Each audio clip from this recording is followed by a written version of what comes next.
ଗପ ଅମୃତରେ ପ୍ରତିଶୋଧ।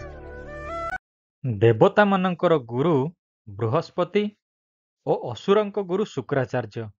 ଅଧିକ ଜ୍ଞାନୀ ଓ ଗୁଣୀ ସତ୍ତ୍ୱେ ଶୁକ୍ରାଚାର୍ଯ୍ୟ କପଟତାର ଶିକାର ହୋଇ ଦେବଗୁରୁ ହେବାରୁ ବଞ୍ଚିତ ହେଲେ। ମହାଋଷି ଅଙ୍ଗିରାଙ୍କ ପୁତ୍ର ହେତୁ ବୃହସ୍ପତିଙ୍କୁ ସେ ପଦମର୍ଯ୍ୟାଦା ମିଳିଲା। ଭଗବାନ ଶ୍ରୀକୃଷ୍ଣ ଗୀତାରେ ଶୁକ୍ରାଚାର୍ଯ୍ୟଙ୍କୁ ଶ୍ରେଷ୍ଠ ଜ୍ଞାନୀ ବୋଲି ସ୍ୱୀକାର କରିଛନ୍ତି। ସେ ଏକମାତ୍ର ବ୍ୟକ୍ତି ଯେ କି ମୃତ ସଞ୍ଜୀବନୀ ମନ୍ତ୍ର ଆୟତ୍ତ କରିଥିଲେ। ସମୁଦ୍ର ମନ୍ଥନ ବେଳେ ଦେବତାମାନଙ୍କ ଦ୍ୱାରା ଅସୁରମାନେ ପ୍ରତାରିତ ହୋଇଥିଲେ। ସେଥିରୁ ଯେତେବେଳେ ଅମୂଲ୍ୟ ବସ୍ତୁ ମିଳିଲା, ଲକ୍ଷ୍ମୀ ଓ ଅମୃତ ଭାଣ୍ଡ ସମେତ ସବୁ ଦେବତାମାନେ ଭୋଗ ଦଖଲ କଲେ। ତେଣୁ ଅହରହ ଦେବ ଓ ଦାନବଙ୍କ ମଧ୍ୟରେ ଯୁଦ୍ଧ ସଂଘଟିତ ହୁଏ। ଶୁକ୍ରାଚାର୍ଯ୍ୟ ଥିବା କାରଣରୁ ସେ ମୃତ ଦାନବଙ୍କୁ ସଞ୍ଜୀବନୀ ମନ୍ତ୍ର ବଳରେ ଜୀବନ୍ୟାସ ଦିଅନ୍ତି।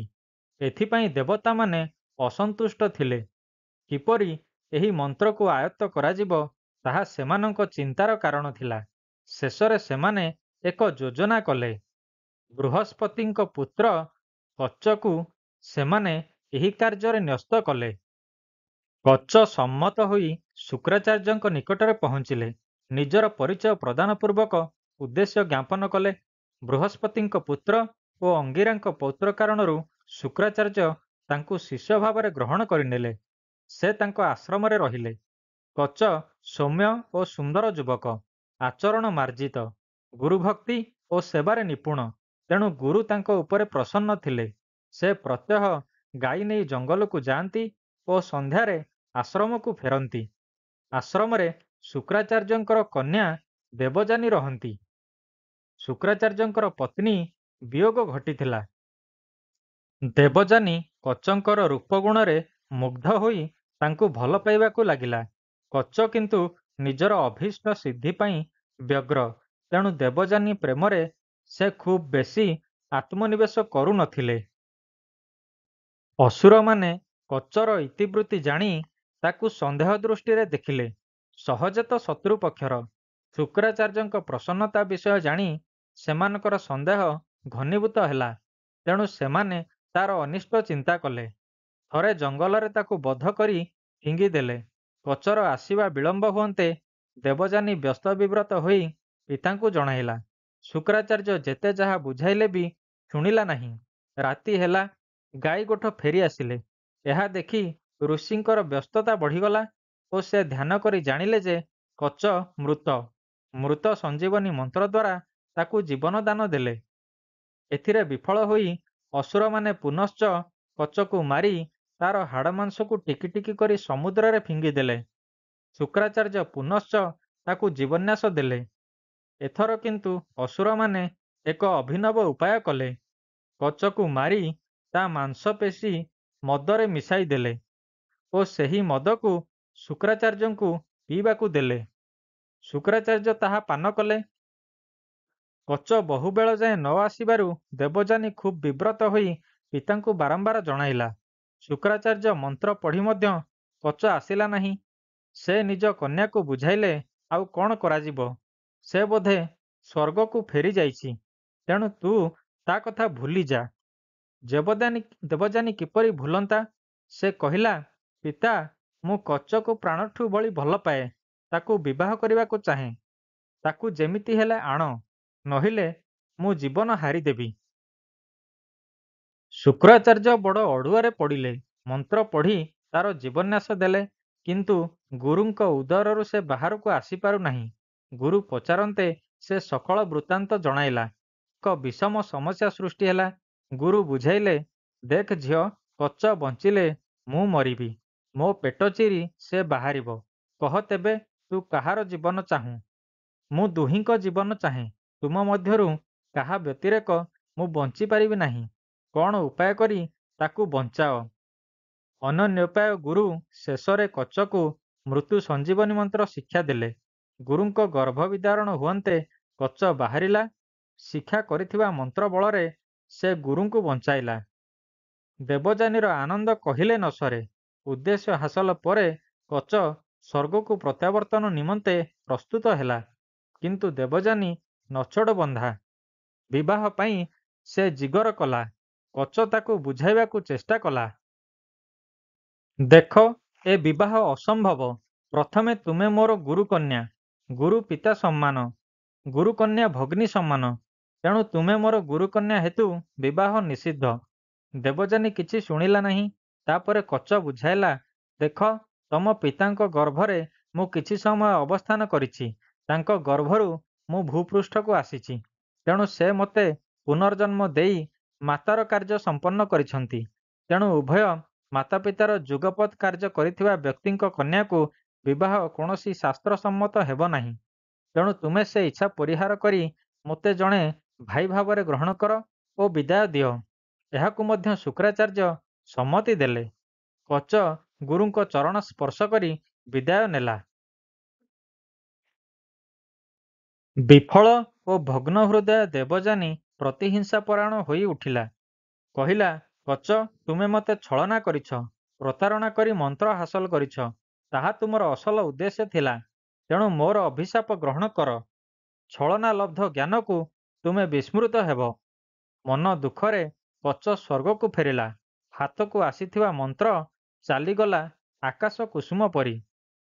କିଛିଦିନ ମନ ଦୁଃଖରେ ରହିବା ପରେ ଦେବଯାନୀ କ୍ରମେ କଚକୁ ଭୁଲିଗଲା। ପିତା ଶୁକ୍ରାଚାର୍ଯ୍ୟ ବି ବହୁତ ବୁଝାସୁଝା କଲେ। ଦେଖ ଝିଅ, ଯାହା ହେବାର ନାହିଁ ତାକୁ ମନେ ପକାଇ ମନସ୍ତାପ କରିବାର କିଛି କାରଣ ନାହିଁ। ଈଶ୍ୱରଙ୍କର ଇଚ୍ଛା ସର୍ବତ୍ର ଫଳେ। ଯାହା ହେଲା ଭଲ ହେଲା। ସେମାନେ ରାଜଧାନୀରେ ରାଜବାଟୀରେ ନିକଟରେ ରହୁଥିଲେ। ଶୁକ୍ରାଚାର୍ଯ୍ୟ ଦାନବ ସମାଜର ରକ୍ଷା କବଚ ହେତୁ ରାଜା ବୃଷପର୍ବା ଓ ସମସ୍ତ ପାରିଷଦଙ୍କର ବହୁ ସମ୍ମାନାସ୍ପଦ ଥିଲେ ସେ। ଦେବଯାନୀ ରାଜଜେମା ଶର୍ମିଷ୍ଠା ଓ ଅନ୍ୟ ସମ୍ଭ୍ରାନ୍ତ କନ୍ୟାଙ୍କର ଅନ୍ତରଙ୍ଗ ଥିଲେ। ସେମାନେ ଏକତ୍ର କ୍ରୀଡ଼ା ଓ ହସକୌତୁକ ପରିହାସ ଆଦିରେ ସମୟ ବିତାଉଥିଲେ। ତେଣୁ କଚର ବିଚ୍ଛେଦ ଜନିତ ଦୁଃଖକୁ ଦେବଯାନୀ ଅବିଳମ୍ବେ ବିସ୍ମୃତ ହୋଇଗଲେ। ସବୁଦିନ ସମୟ ସମାନ ଭାବରେ ଗତି କରେ ନାହିଁ। ସବୁକିଛି ସ୍ୱାଭାବିକତା ମଧ୍ୟରେ ଅଗତ୍ୟା କିଛି ବିଭ୍ରାଟ ଦେଖାଯାଏ, ଯେଉଁଥିରେ ମଣିଷର କିଛି ଆୟତ୍ତ ନଥାଏ। ଦେବଯାନୀଙ୍କ ଭାଗ୍ୟରେ ଏହିପରି ଏକ ବିପର୍ଯ୍ୟୟ ଅଗତ୍ୟା ଉପଗତ ହେଲା। ଏକ ଶୀତ ମଧ୍ୟାହ୍ନରେ ଦେବଯାନୀ, ଶର୍ମିଷ୍ଠା ଓ ତାର ସହଚରୀମାନେ ସ୍ନାନ ପାଇଁ ଝରଣାକୁ ଗଲେ। ପବନ ବି ବହୁଥିଲା, ବେଗ ବି ଅଧିକ ଥିଲା। ସେମାନେ ସ୍ନାନ ସାରି ଦେଖନ୍ତି ତ ଲୁଗା ସବୁ ଉଡ଼ି ଇତସ୍ତତ ହୋଇଯାଇଛି। ଭୁଲ ବଶତଃ ରାଜକୁମାରୀ ଶର୍ମିଷ୍ଠା ଦେବଯାନୀଙ୍କର ଲୁଗା ପିନ୍ଧିଦେଲା। ଏଥିରେ ଦେବଯାନୀ ଗଭୀର ଅସନ୍ତୁଷ୍ଟ ହୋଇ ବିରକ୍ତି ପ୍ରକାଶ କଲା। ପରିହାସ ଛଳରେ କହୁ କହୁ ଦେବଯାନୀ ସୀମା ଅତିକ୍ରମ କରି କହି ପକାଇଲା, ଗୁରୁକନ୍ୟାର ବସ୍ତ୍ର ପରିଧାନର ଦୁଃସାହସ ଶିଷ୍ୟକନ୍ୟା କିପରି କରିପାରିଲା? ଏଥିରେ କ୍ଷୁବ୍ଧ ତଥା ଉତ୍କ୍ଷିପ୍ତ ଶର୍ମିଷ୍ଠା ନିଜକୁ ନିୟନ୍ତ୍ରଣ କରିପାରିଲା ନାହିଁ। ସେ ମଧ୍ୟ ଅନୁରୂପ ଶବ୍ଦ ପ୍ରୟୋଗ କରି କହିଲା, ଦେବଯାନୀ, ଭୁଲିଯାଅ ନା, ମୁଁ ରାଜନନ୍ଦିନୀ। ମୋ ଖାନଦାନ ଅତି ଉଚ୍ଚ ଓ ସମ୍ମାନାର୍ହ। ତୁମେ ଯେଉଁ ଜାତିର କନ୍ୟା, ସେମାନେ ଭିକ୍ଷାବୃତ୍ତି କରିଥାନ୍ତି। ଅଧିକନ୍ତୁ ତୁମେ ଓ ତୁମ ପିତା ମୋ ପିତାଙ୍କ ଅନୁଗ୍ରହାଶ୍ରିତ। ଏପରି ବାକ୍ୟ ବିନିମୟ ଚରମ ଉଗ୍ର ରୂପ ଧାରଣ କଲା ଏବଂ ଶର୍ମିଷ୍ଠା କ୍ରୋଧରେ ଅନ୍ଧ ହୋଇ ତା ଗାଲରେ ଏକ ଶକ୍ତ ଚଟକଣା ମାରିଲା। ତାପରେ ସହଚରୀଙ୍କ ସଙ୍ଗେ ମିଶି ନିକଟସ୍ଥ ଏକ ଶୁଷ୍କ କୂପ ମଧ୍ୟରେ ଦେବଯାନୀକୁ ପକାଇ ଦେଇ ସେମାନେ ଚାଲିଗଲେ। ଭାବିଲେ, ହୁଏତ ଦେବଯାନୀର ଶୋଚନୀୟ ମୃତ୍ୟୁ ଘଟିଥାଇପାରେ। ଘଟଣାକ୍ରମେ ନହୁଷ ନନ୍ଦନ ଯଯାତି ମୃଗୟା ନିମନ୍ତେ ଯାଇଥିଲେ ଏବଂ ତୃଷା ଲାଗିବାରୁ ଜଳ ଅନ୍ୱେଷଣରେ ସେହି କୂଅ ନିକଟକୁ ଗଲେ। ଶୁଷ୍କ କୂପରେ ଜଳ ନ ଦେଖି ଫେରୁ ଫେରୁ କାହାର ଚିତ୍କାର ଶୁଣି ଅଟକି ଗଲେ। ଦେଖିଲେ, ଜଣେ ସୁନ୍ଦରୀ ତରୁଣୀ କୂପ ମଧ୍ୟରେ ପଡ଼ି ରୋଦନ କରୁଛି। ସାହାଯ୍ୟ ପାଇଁ ରାଜାଙ୍କୁ କାତର ପ୍ରାର୍ଥନା କରି ତାର ହାତ ବଢ଼ାଇଲା। ବାହାରକୁ ଆସି ଦେବଯାନୀ ସମସ୍ତ ବୃତ୍ତାନ୍ତ ବର୍ଣ୍ଣନା କଲା ଏବଂ ନିଜର ପରିଚୟ ଦେଇ ତାକୁ ବିବାହ କରିବା ନିମନ୍ତେ ଅନୁରୋଧ କଲା। ଯଯାତି ଅସମ୍ମତ ହୋଇ କହିଲେ, ବାଳିକେ, ତୁମେ ବ୍ରାହ୍ମଣ କନ୍ୟା, ମୁଁ କ୍ଷତ୍ରିୟ। ଆମ ମଧ୍ୟରେ ଜାତିଗତ ପ୍ରଭେଦ ହେତୁ ଏ ବିବାହ ହୋଇପାରିବ ନାହିଁ। ତୁମେ ତୁମ ପିତାଙ୍କ ନିକଟକୁ ଫେରିଯାଅ। ଆପଣ ମୋ ଦକ୍ଷିଣ ହସ୍ତ ଧରି ମୋତେ କୂପ ମଧ୍ୟରୁ ଆଣିଛନ୍ତି। ନିୟମତଃ ଜଣେ ଅବିବାହିତାର ହାତ ଧରିଲେ ତାକୁ ଗ୍ରହଣ କରିବାକୁ ହିଁ ପଡ଼ିଥାଏ। ଆପଣ ଏହାକୁ ଏଡ଼େଇ ଯାଇ ପାରିବେ ନାହିଁ। ମୋତେ ବିବାହ କରିବାକୁ ପଡ଼ିବ। ପ୍ରଚଳିତ ନିୟମ ଅନୁଯାୟୀ ଉଚ୍ଚ ଜାତିର ବର ନିଚ ଜାତିର କନ୍ୟାକୁ ବିବାହ କରିପାରେ। ଏହା ଅନୁଲୋମ ବିବାହ ବିଧି, କିନ୍ତୁ ଉଚ୍ଚ ବର୍ଣ୍ଣର ଝିଅ ନିଚ ବର୍ଣ୍ଣର ପୁଅକୁ ବିବାହ କରିପାରିବ ନାହିଁ। ଏହା ପ୍ରତିଲୋମ ବିବାହ ବିଧି ଓ ଅଣପାରମ୍ପରିକ ତଥା ଶାସ୍ତ୍ରୀୟ ବିଧି ବ୍ୟବସ୍ଥା ବିରୋଧୀ। ତେଣୁ ତୁମେ ଫେରିଯାଅ ତୁମ ପିତାଙ୍କ ଘରକୁ। ଏହା କହି ଯଯାତି ଚାଲିଗଲେ। ଆଉ ରାଜବାଟୀକୁ ଫେରିବାର ମାନସିକତା ଦେବଯାନୀର ନଥିଲା। ତେଣୁ ସେ ମନ ଦୁଃଖରେ ଏକ ନିଛାଟିଆ ଗଛ ତଳେ ବସି ରହିଲା। ଝିଅ ନ ଫେରିବାରୁ ଋଷି ବ୍ୟସ୍ତ ହେଲେ ଏବଂ ଜଣେ ସ୍ତ୍ରୀ ଲୋକକୁ ଖୋଜିବା ପାଇଁ ପଠାଇଲେ। ସ୍ତ୍ରୀ ଲୋକଟି ବିଭିନ୍ନ ସ୍ଥାନରେ ଖୋଜାଖୋଜି କରି ଶେଷରେ ଗଛ ମୂଳରେ ବସିଥିବା ଦେବଯାନୀକୁ ଦେଖି ଘରକୁ ଯିବା ପାଇଁ ଅନୁରୋଧ କଲା। କିନ୍ତୁ ଦେବଯାନୀ ଏକାନ୍ତ ଅମଙ୍ଗ ହୁଅନ୍ତେ ସେ ଋଷିଙ୍କୁ ସମସ୍ତ ବିଷୟ ଜଣାଇଲା। ଶୁକ୍ରାଚାର୍ଯ୍ୟ ଦେବଯାନୀଙ୍କୁ ପ୍ରାଣହୁ ଅଧିକ ଭଲ ପାଆନ୍ତି। ସେ ଅଗତ୍ୟା ଝିଅ ନିକଟରେ ପହଞ୍ଚିଲେ ଏବଂ ସମସ୍ତ ଘଟଣା ଜାଣି ଖୁବ୍ ଦୁଃଖୀ ହେଲେ। ସେ ବୁଝାଇବାକୁ ପ୍ରୟାସ କଲେ, ମଣିଷ ଅବଶ୍ୟ ତାର କୁକର୍ମର ପରିଣତି ଭୋଗିବ, ସେଥିରେ ଆମର କିଛି ଯାଏ ଆସେ ନାହିଁ। ଶର୍ମିଷ୍ଠା ଅବଶ୍ୟ ତାର ଅନ୍ୟାୟର ଫଳ ଭୋଗିବ। ବାଷ୍ପରୁଦ୍ଧ କଣ୍ଠରେ ଦେବଯାନୀ କହିଲା, ସବୁ ଠିକ୍, ମୋତେ କୁହନ୍ତୁ, ଆପଣ କ'ଣ ଦରବାରରେ ରାଜାଙ୍କର ପ୍ରଶସ୍ତି ଗାନ କରନ୍ତି ଏବଂ ଆମେମାନେ ଭାଟ ବା କେନ୍ଦେରା ବଜାଇ ଗୀତ ଗାଉଥିବା ଯୋଗୀ ଭଳି ଭିକ୍ଷା ବୃତ୍ତିରେ ହିଁ ଜୀବନ ନିର୍ବାହ କରୁ? ଏହା କହି ଶର୍ମିଷ୍ଠା ମୋ ଗାଲରେ ନିର୍ଘାତ ଚାପୁଡ଼ା ମାରି କୂଅ ଭିତରକୁ ଠେଲିଦେଲା। ଦୈବାତ ରାଜା ଯଯାତି ମୋର ଜୀବନ ବଞ୍ଚାଇଲେ। ପିତାଶ୍ରୀ, ମୁଁ ମୁହୂର୍ତ୍ତେ ମାତ୍ର ସେ ରାଜବାଟୀରେ ରହିବାକୁ ଚାହେଁ ନାହିଁ। ମୋତେ କ୍ଷମା କରନ୍ତୁ ପିତାଶ୍ରୀ। ଦେବଯାନୀ, ତୋ ପିତା ଜଣେ ବୁଲା ଗାୟକ କି ଭିକ୍ଷୁକ ନୁହେଁ, ଅତି ସମ୍ମାନାସ୍ପଦ ବ୍ୟକ୍ତି, ଯାହାକୁ ସମଗ୍ର ବିଶ୍ୱର ନୃପତି ମଣ୍ଡଳୀ ସ୍ୱୟଂ ଇନ୍ଦ୍ର ବି ସମ୍ମାନ ଓ ନତମସ୍ତକ ହୁଅନ୍ତି। ଶୁକ୍ରାଚାର୍ଯ୍ୟ ସଗର୍ବେ ଏକଥା କହିଲେ। ତୁ ଜଣେ ଦରବାରୀ ଭାଟର କନ୍ୟା ନୋହୁଁ। ତୋ ପିତା କାହାରି ପ୍ରଶସ୍ତି ଗାନ କରି ଜୀବନ ନିର୍ବାହ କରନ୍ତି ନାହିଁ। କିନ୍ତୁ କୌଣସି ବିଜ୍ଞ ବ୍ୟକ୍ତି ପକ୍ଷେ ଆତ୍ମପ୍ରଶସ୍ତି ଶୋଭା ପାଏନା। ଯାହା ସବୁ ଘଟିଗଲା ଏହା ଦୁର୍ଘଟଣା ଭାବି ଭୁଲିଯା ଏବଂ ତୋର ପ୍ରିୟ ସଖୀ ଶର୍ମିଷ୍ଠାକୁ ନିଜ ଗୁଣରେ କ୍ଷମା କରିଦେ। ଏ ସମ୍ପର୍କରେ ବ୍ୟାସମୁନି ଯାହା କହିଛନ୍ତି ତାହା ସମସ୍ତଙ୍କର ଧ୍ୟେୟ ହେବା ଉଚିତ। କ୍ଷମା ନୈସର୍ଗିକ, କ୍ରୋଧ ପାର୍ଥିବ। କ୍ଷମା ଦାତା ଓ କ୍ଷମା ଗ୍ରହୀତା ଉଭୟ ସଂସାରରେ ଭାଗ୍ୟବାନ। ଯେ ଅନ୍ୟର ସମାଲୋଚନା, ଆକ୍ରମଣ ବା ନିନ୍ଦାରେ ବିଚଳିତ ହୁଏ ନାହିଁ, ସେ ସାରା ବିଶ୍ୱକୁ ଜୟ କରି ଜିତେନ୍ଦ୍ରିୟ ହୁଏ ଓ ଜୀବନର ଲକ୍ଷ୍ୟ ହାସଲ କରେ। ତୁ ସବୁ ଭୁଲିଯାଇ ଚାଲ ଘରକୁ ଯିବା। ମୁଁ ଏକ ଅବୋଧ ବାଳିକା। ଏସବୁ ଗହନ ତତ୍ତ୍ୱ ମୋ ମନରେ ପଶୁ ନାହିଁ। ତେବେ ମୁଁ ଏତିକି ଜାଣେ ଯେ ଯେଉଁ ଲୋକଙ୍କର ସାଧାରଣ ଶାଳୀନତା, ବ୍ୟବହାରଗତ ଭାରସାମ୍ୟ ନାହିଁ, ସେମାନଙ୍କ ସଙ୍ଗେ ରହିବା ମୋ ପକ୍ଷରେ ସମ୍ଭବ ନୁହେଁ। ବୃଷପର୍ବା ରାଜଜେମାର ଭତ୍ସନା ମୋ ଅନ୍ତରରେ ଶୈଳବିଧ୍ୱସମ ମୋତେ କ୍ଷତାକ୍ତ କରିଛି। ମୋତେ କ୍ଷମା କରନ୍ତୁ ପିତାଶ୍ରୀ। କନ୍ୟାର ଜିଦ୍ ନିକଟରେ ଶୁକ୍ରାଚାର୍ଯ୍ୟ ହାର ମାନିଲେ ଏବଂ ଅଗତ୍ୟା ବୃଷପର୍ବାଙ୍କ ନିକଟରେ ଉପସ୍ଥିତ ହୋଇ କହିଲେ, ରାଜନ୍, ବହୁତ ହୋଇଗଲା। ସହନଶୀଳତା ସୀମା ଉଲ୍ଲଙ୍ଘନ କରିଛି। ମୋ ଶିଷ୍ୟକୁ ଅସୁରମାନେ ବାରମ୍ବାର ନିର୍ମମ ହତ୍ୟା କଲେ, ତାହା ସହ୍ୟ କଲି। ତମ କନ୍ୟା ଶର୍ମିଷ୍ଠା ମୋ କନ୍ୟା ଦେବଯାନୀକି କେବଳ ତିରସ୍କାର କି ଦୁର୍ବ୍ୟବହାର କରିନାହିଁ, ତାକୁ ମାଡ଼ ମାରି ଏକ ରିକ୍ତ କୂପରେ ପକାଇ ମୃତ୍ୟୁଦଣ୍ଡର ଉପକ୍ରମ କରିଛି। ତା ଆଗରେ ମୋତେ ଭାଟ ଓ ଯୋଗୀ ପରି ଅସମ୍ମାନଜନକ ଶବ୍ଦ ବ୍ୟବହାର କରି ତାକୁ ଗଭୀର ଆଘାତ ତୁମ କନ୍ୟା ଦେଇଛି। ବହୁତ ହୋଇଗଲା। ମୁଁ ଅସୁରପୁରୀ ଛାଡ଼ି ଏବେ ଚାଲିଲି। ଗୁରୁଦେବ କ୍ଷମା କରନ୍ତୁ, ଏସବୁ ମୁଁ କିଛି ଜାଣେନା। ମୋତେ ଟିକେ ସମୟ ଦିଅନ୍ତୁ, ସବୁ ଠିକ୍ ହୋଇଯିବ। ଯେକୌଣସି ପ୍ରାୟଶ୍ଚିତ କରିବା ପାଇଁ ମୁଁ ପ୍ରସ୍ତୁତ। ଆପଣଙ୍କ ବିନା ସମସ୍ତ ଅସୁର ସମାଜ ଧ୍ୱଂସ ବିଧ୍ୱସ୍ତ ହୋଇଯିବ। ବୃଷପର୍ବା ଶୁକ୍ରାଚାର୍ଯ୍ୟଙ୍କ ପାଦ ଧରି ଅନୁନୟ କଲେ। ଦେଖ ରାଜନ୍, ମୋ କନ୍ୟା ରହିବା ତ ଦୂରର କଥା, ଏଠି ପାଦ ରଖିବାକୁ ବି ଏକାନ୍ତ ଅନିଚ୍ଛୁକ। ତା ବିନା ତ ମୁଁ ରହିପାରିବି ନାହିଁ। ମୋତେ ତା କଥା ବୁଝିବାକୁ ହିଁ ହେବ। ଶର୍ମିଷ୍ଠା ନିଜ ଦୋଷ ସ୍ୱୀକାର କଲା, ଏଥିପାଇଁ ମନସ୍ତାପ ବି କଲା। ଏଥିପାଇଁ ଯେକୌଣସି ଶାସ୍ତି ଗ୍ରହଣ କରିବାର ଅଙ୍ଗୀକାର କଲା। ଦେବଯାନୀ ଅନେକାଂଶରେ ସ୍ୱାଭାବିକ ଜଣାଗଲା। ତଥାପି ସେ ପ୍ରତିଶୋଧ ନେବା କଥାରେ ପଡ଼ି ବସିଲା। ଶର୍ମିଷ୍ଠାକୁ ପଦସେବିକା କରିବାର ସର୍ତ୍ତ ରଖି ରାଜବାଟୀକୁ ଫେରିଲା। ଏଥିରେ ଶର୍ମିଷ୍ଠା ଓ ବୃଷପର୍ବା ସମ୍ମତ ହେଲେ। ଆଉ ଦିନେ ଯଯାତିଙ୍କ ସଙ୍ଗେ ଦେବଯାନୀର ଭେଟ ହେଲା। ସେ ପୂର୍ବ କଥାକୁ ଦୋହରାଇ ବିବାହ ପାଇଁ ଏକରକମ ବାଧ୍ୟ କଲା। ଯେହେତୁ ତୁମେ ମୋ ଦକ୍ଷିଣ ହସ୍ତ ସ୍ପର୍ଶ କରିଛ ଓ କୂପରୁ ଉଦ୍ଧାର ସମୟରେ ସମଗ୍ର ଶରୀରକୁ କୋଳାଗ୍ରତ କରିଛ, ତୁମ ବିନା ମୁଁ ଅନ୍ୟ କାହାକୁ ବିବାହ କରିପାରିବି ନାହିଁ। ଶେଷରେ ସେମାନେ ଶୁକ୍ରାଚାର୍ଯ୍ୟଙ୍କ ନିକଟକୁ ଯାଇ ବିବାହ ପ୍ରସ୍ତାବ ଦେଲେ। ସେ ଏହି ପ୍ରତିଲୋମ ବିବାହ ନିମନ୍ତେ ସମ୍ମତ ହେଲେ। ଦେବଯାନୀ ଓ ଯଯାତିଙ୍କ ମଧ୍ୟରେ ବିବାହ ସମ୍ପନ୍ନ ହେଲା ଏବଂ ଦେବଯାନୀ ହସ୍ତିନାର ରାଣୀ ହୋଇଗଲେ। ସେ ସର୍ତ୍ତ ଓ ପ୍ରତିଶୋଧ କଥା ଭୁଲି ନଥିଲେ। ଶର୍ମିଷ୍ଠାକୁ ଦାସୀ ରୂପରେ ନେଇ ପଦସେବା କରାଇଲେ। ନିୟତିର ବିଡ଼ମ୍ବନା ରାଜକନ୍ୟାକୁ ଦାସୀ ହେବାକୁ ପଡ଼ିଲା। ଯଯାତିଙ୍କ ସଙ୍ଗେ ଦେବଯାନୀର ନିରବଚ୍ଛିନ୍ନ ସୁଖରେ ବହୁଦିନ ଅତିବାହିତ କଲେ। ଗୋପନରେ ଯଯାତିଙ୍କୁ ଭେଟି ଶର୍ମିଷ୍ଠା ସମସ୍ତ ବୃତ୍ତାନ୍ତ କହିଲେ ଏବଂ ତାଙ୍କୁ ବିବାହ କରିବା ସକାଶେ ଅନୁରୋଧ କଲେ।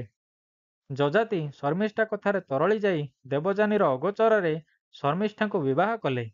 କଥାଟା ଅଗୋଚର ରହିଲା ନାହିଁ। ଦେବଯାନୀ ଏହା ଜାଣି ଶୁକ୍ରାଚାର୍ଯ୍ୟଙ୍କୁ ଏହା କହିଲେ। ଶୁକ୍ରାଚାର୍ଯ୍ୟ କ୍ରୋଧିତ ହୋଇ ଅଭିଶାପ ଦେଲେ, ରାଜନ୍, ତୁମେ ଶର୍ମିଷ୍ଠା ସଙ୍ଗେ ଜୀବନ ଉପଭୋଗ କରିପାରିବ ନାହିଁ। ତୁମେ ପ୍ରତାରଣା କରିଛ। ମୁଁ ତୁମକୁ ଅଭିଶାପ ଦେଉଛି, ତୁମର ଅକାଳ ବାର୍ଦ୍ଧକ୍ୟ ଘଟୁ। ତତ୍କ୍ଷଣାତ୍ ଯଯାତି ବୃଦ୍ଧ ହୋଇଗଲେ। ସେ ଶୁକ୍ରାଚାର୍ଯ୍ୟଙ୍କୁ ବିନୀତ ପ୍ରାର୍ଥନା କରି କ୍ଷମା ନିବେଦନ କଲେ। ଦୈତ୍ୟଗୁରୁ ନିଜର କନ୍ୟାର ଜୀବନ ରକ୍ଷାକାରୀ ଯଯାତିଙ୍କ ଉପକାର ଭୁଲି ନଥିଲେ। ତାଙ୍କୁ କହିଲେ, ଅଭିଶାପ ଫେରସ୍ତ ନିଆଯାଇ ପାରିବ ନାହିଁ, ଅବଶ୍ୟ କୋହଳ କରାଯାଇ ପାରିବ। ଯଦି କେହି ତା ଯୌବନ ବିନିମୟରେ ତୁମ ବୃଦ୍ଧତ୍ୱକୁ ଗ୍ରହଣ କରିବାକୁ ସମ୍ମତ ହୁଏ, ତେବେ ତୁମେ ତୁମର ପୂର୍ବାବସ୍ଥା ଫେରି ପାଇବ। ତୁମର କଲ୍ୟାଣ ହେଉ। ଏହା କହି ଶୁକ୍ରାଚାର୍ଯ୍ୟ ପ୍ରସ୍ଥାନ କଲେ। ଦେବଯାନୀଙ୍କ ଗର୍ଭରୁ ଯଯାତିଙ୍କର 5 ପୁତ୍ର ଥିଲେ। ସମସ୍ତେ ସୁନ୍ଦର, ସୁସ୍ଥ, ବଳିଷ୍ଠ ଯୁବକ। ଯଯାତି ଜଣ ଜଣ କରି ପ୍ରତ୍ୟେକଙ୍କୁ ଯୌବନ ବିନିମୟ ନିମନ୍ତେ ଅନୁରୋଧ କଲେ। ବଦଳରେ ରାଜ୍ୟ ଓ ସିଂହାସନ ଦେବାକୁ ଅଙ୍ଗୀକାର କଲେ, କିନ୍ତୁ କେହି ସମ୍ମତ ହେଲେ ନାହିଁ। 4 ପୁତ୍ରଙ୍କର ଉକ୍ତି ଥିଲା ନକାରାତ୍ମକ। ବଡ଼ ପୁଅ କହିଲା, ବୁଢ଼ାମାନେ ଅଦରକାରୀ ଓ ଅପାଙ୍କ୍ତେୟ ହୋଇଯାଆନ୍ତି। ସ୍ତ୍ରୀଲୋକ ଓ ଚାକର ବାକର ପର୍ଯ୍ୟନ୍ତ ତାଙ୍କୁ ଥଟ୍ଟା କରିବାକୁ ପଛାନ୍ତି ନାହିଁ। ନିଜ ଲୋକେ ବି ଦୂର ଦୂର ମାର ମାର କରନ୍ତି। ପିତାଶ୍ରୀ, ଏ ପ୍ରସ୍ତାବକୁ ମୁଁ ଗ୍ରହଣ କରିପାରୁନାହିଁ। ଦ୍ୱିତୀୟ ପୁତ୍ରର ଯୁକ୍ତି, ବୃଦ୍ଧ ବ୍ୟକ୍ତି କେବଳ ଦୁର୍ବଳ ଓ କଦାକାର ହୁଏ ନାହିଁ, ତାର ବିବେକ ଓ ହିତାହିତ ଜ୍ଞାନ ବିବର୍ଜିତ ବି ହୋଇଯାଏ। ମୁଁ ଏପରି ହେବାକୁ ଚାହେଁ ନା। ତା ତଳପୁତ୍ର କହିଲା, ବୃଦ୍ଧ ବ୍ୟକ୍ତି କୌଣସି ଖେଳ, କସରତ, ଘୋଡ଼ା ଚଢ଼ିବା, ହାତୀ ଚଢ଼ିବା, ଶିକାର କରିବା ଆଦିରୁ ବଞ୍ଚିତ ହୁଅନ୍ତି। ସେମାନଙ୍କର କଥା ସ୍ୱର ଥର ଥର ଅସ୍ଥିର ହୋଇଯାଏ। ଚର୍ମ ଧୁଡ଼ୁ ଧୁଡ଼ୁ, ଦେହ ଅତିସାର ଶୂନ୍ୟ ଓ ଦୃଷ୍ଟି କ୍ଷୀଣ ହୁଏ। ମୁଁ ଏ ଅବସ୍ଥାକୁ ଗ୍ରହଣ କରିପାରିବି ନାହିଁ। ଯଯାତି ହତୋତ୍ସାହ ନ ହୋଇ ଚତୁର୍ଥ ପୁତ୍ରକୁ ଅନୁରୋଧ କଲେ। ରାଜମୁକୁଟର ଲୋଭ ବି ଦେଖାଇଲେ। ଅଳ୍ପ ଦିନ ଭିତରେ ତାହା ଫେରସ୍ତ ଦେବାର ପ୍ରତିଶ୍ରୁତି ଦେଲେ। କିନ୍ତୁ ସେ ନାସ୍ତିବାଣୀ ଶୁଣାଇଲା। ବୁଢ଼ା ଲୋକ ଅନ୍ୟ ଉପରେ ନିର୍ଭରଶୀଳ। ଏପରିକି ନିଜର ନିତ୍ୟକର୍ମ, ସ୍ନାନ, ଶୌଚ, ଗମନ ଆଦି ବିନା ସାହାଯ୍ୟରେ କରିପାରେ ନା। ତେଣୁ ମୁଁ ଏହାକୁ ଗ୍ରହଣ କରିପାରୁ ନାହିଁ। ଯଯାତିଙ୍କ ପୁତ୍ରମାନଙ୍କ କଥା ତାଙ୍କୁ ବହୁତ ବାଧିଲା। ସେ ବୁଝିଲେ, ଜଗତରେ ସମସ୍ତେ ନିଜର ସ୍ୱାର୍ଥ ପାଇଁ ବ୍ୟସ୍ତ। ସେ ଗଭୀର କ୍ଷୋଭ ଓ ଗ୍ଳାନିରେ ଜର୍ଜରିତ ହେଲେ। ତଥାପି ଶେଷ ଆଶା ନେଇ ପଞ୍ଚମ ପୁତ୍ରକୁ ନିଜର ଅଭିପ୍ରାୟ ଜଣାଇଲେ। ପଞ୍ଚମ ପୁତ୍ର ବିନୀତ ଭାବରେ କହିଲା, ପିତାଶ୍ରୀ, ମୁଁ ଆପଣଙ୍କ ମନର କଥା ବୁଝିପାରୁଛି। ମୁଁ ଆପଣଙ୍କ ପୁତ୍ର। ପୁତ୍ର ନାମକ ନରକରୁ ଉଦ୍ଧାର କରିବା ପୁତ୍ରର କର୍ତ୍ତବ୍ୟ। ମୁଁ ମୋ ଯୌବନ ବିନିମୟରେ ଆପଣଙ୍କ ଅପୂର୍ଣ୍ଣ ଇଚ୍ଛା ପୂରଣ କରିବି। ବୃଦ୍ଧତ୍ୱ ଓ ଜରାଜୀର୍ଣ୍ଣ ଅବସ୍ଥାକୁ ମୁଁ ଦ୍ୱିଧାହୀନ ଭାବରେ ଗ୍ରହଣ କରୁଛି। ପଞ୍ଚମ ପୁତ୍ର ପୁରୁରବାର ଏ ତ୍ୟାଗ ଓ ଆଶାତୀତ ସମ୍ମତିରେ ଆତ୍ମହରା ଯଯାତି ତାଙ୍କୁ ଆନନ୍ଦରେ ଆଲିଙ୍ଗନ କଲେ। କିନ୍ତୁ ସ୍ପର୍ଶମାତ୍ରେ ଆଶ୍ଚର୍ଯ୍ୟଜନକ ଭାବରେ ଯଯାତି ତାଙ୍କ ଯୌବନ ପୁନଃପ୍ରାପ୍ତି ହେଲେ ଏବଂ ପୁରୁ ବୃଦ୍ଧ ହୋଇଗଲେ। ପୁରୁ ସିଂହାସନ ଆରୋହଣ କଲେ ଏବଂ ପ୍ରଜାମାନଙ୍କୁ ସୁଶାସନ ଦେଲେ। ଏଣେ ଯଯାତି ଯୁବସୁଲଭ ଉନ୍ମାଦନା ନେଇ ଭୋଗବିଳାସରେ ମାତିଲେ। କୁବେରଙ୍କ ଅଳକାପୁରୀରେ ଜଣେ ଅପ୍ସରା ସହ ବହୁତ ବର୍ଷ ଇନ୍ଦ୍ରିୟ ଭୋଗବିଳାସରେ ନିମଗ୍ନ ରହିଲେ। ଜୀବନର ବହୁତ ଅମୂଲ୍ୟ ସମୟ ଅକାରଣରେ ବିନଷ୍ଟ କରି ଶେଷରେ ଯଯାତିଙ୍କର ଚୈତନ୍ୟ ଉଦୟ ହେଲା। ସେ ବୁଝିପାରିଲେ, ଏସବୁ ପୁତ୍ରର ସମ୍ପତ୍ତି। ତା ଯୌବନର ସେ ଅପଚୟ କରିଛନ୍ତି। ସେ ଅବିଳମ୍ବେ ରାଜଧାନୀକୁ ଫେରି ଆସିଲେ। ପୁତ୍ର ପୁରୁକୁ ଦେଖି ଖୁବ୍ ଆନନ୍ଦରେ କହିଲେ, ପୁତ୍ର, ତୁମେ ହିଁ ପିତୃତ୍ୱର ଅନ୍ତରର କଥା ଅନୁଭବ କରି ତାର ମର୍ଯ୍ୟାଦା ରକ୍ଷା କରିଛ। ଯାହା ଅନ୍ୟମାନେ ହୃଦୟହୀନ ଭାବରେ ପ୍ରତ୍ୟାଖ୍ୟାନ କଲେ, ତୁମକୁ ମୁଁ କିପରି ଭାବେ କୃତଜ୍ଞତା ଜଣାଇବି। ଏ ବୟସରେ ଏ ତ୍ୟାଗ ଓ ବୃଦ୍ଧତ୍ୱର ଦୁର୍ବହ ଯାତନାକୁ ବରଣ ଅନନ୍ୟ ଅସାଧାରଣ। ତୁମକୁ ସର୍ବାନ୍ତକରଣରେ ଆଶୀର୍ବାଦ କରୁଛି ଓ ମୋର ତୁମ ମୁଣ୍ଡରେ ଲଦିଥିବା ବୋଝକୁ ଫେରସ୍ତ ନେଉଛି। ଏହା କହି ପୁତ୍ରକୁ ଆଲିଙ୍ଗନ କରିବା ମାତ୍ରେ ପୁରୁରବା ଜଣେ ସୁନ୍ଦର ଦୀପ୍ତିମନ୍ତ ରାଜପୁରୁଷ ହୋଇଗଲେ ଏବଂ ଯଯାତି ବୃଦ୍ଧାବସ୍ଥା ପ୍ରାପ୍ତ ହେଲେ। ଅବଶ୍ୟ ଏହା ତାଙ୍କର ଏବେ ସ୍ୱାଭାବିକ ଅବସ୍ଥା। ସେ ପୁରୁରବାଙ୍କୁ କହିଲେ, ପୁତ୍ର, ମୁଁ ଏକ ତୁଚ୍ଛ ଇନ୍ଦ୍ରିୟଭୋଗ ବିଳାସରେ ଅନ୍ଧ ହୋଇ ଜୀବନର ଏତେ ଅମୂଲ୍ୟ ସମୟ ବିନଷ୍ଟ କଲି। ଆଉ ଅକାରଣରେ ତୁମକୁ ଏତେ କଷ୍ଟ ଦେଲି। ଇନ୍ଦ୍ରିୟ ଭୋଗ, ସୁରା, ସାକ୍ଷୀ ଓ ଜୀବନ ଉପଭୋଗର ଅନ୍ତ ନାହିଁ। ତାହା ବାରମ୍ବାର ଉତ୍ତେଜିତ ଓ ଉନ୍ମତ୍ତ କରି ନର୍କକୁ ବାଟ କଢ଼ାଏ। ଇତିମଧ୍ୟରେ ମୋର ଜ୍ଞାନୋଦୟ ହୋଇଛି। ଦୀର୍ଘାୟୁ ହୁଅ ବତ୍ସ, ମୋର ସମସ୍ତ ଆଶୀର୍ବାଦ ତୁମକୁ। ଏହା କହି ସେ ବାନପ୍ରସ୍ଥ ଗ୍ରହଣ ନିମନ୍ତେ ଅରଣ୍ୟକୁ ଯାଇ ଜୀବନର ଶେଷ ସମୟ ଅତିବାହିତ କଲେ। ଯଯାତି ପାଣ୍ଡବ କୌରବଙ୍କର ଆଦି ବଂଶଜ।